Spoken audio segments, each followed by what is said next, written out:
I think that hybrid canola is much different than hybrid sunflower and hybrid corn, and primarily due to two things. Number one, the stands per acre, and the multiplication rate. So stands per acre in corn are most likely 15 to 16,000 plants per acre. In canola, we're talking about 300,000 plants per acre. So when you have a problem or an off type, it's immense in canola compared to 2 or 3 or 30 plants to pull in a corn production.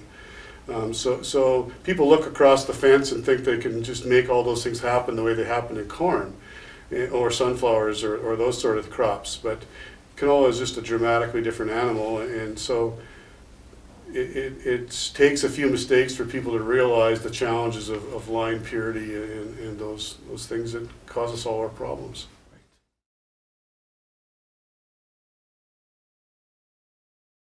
Medium to small size companies want to contract out production because, number one, putting the infrastructure in place to manage production is costly.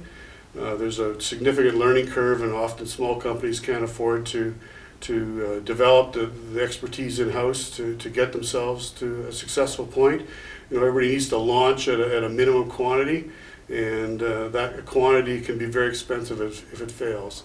For the large organizations, they've all got their own internal infrastructure, and so we tend to service them on things beyond that capacity. And so whenever somebody requires an extra 100 acres or 1,000 acres, they tend to come to us, and we've created that infrastructure which allows us to be flexible and meet the demands that they have in a single season.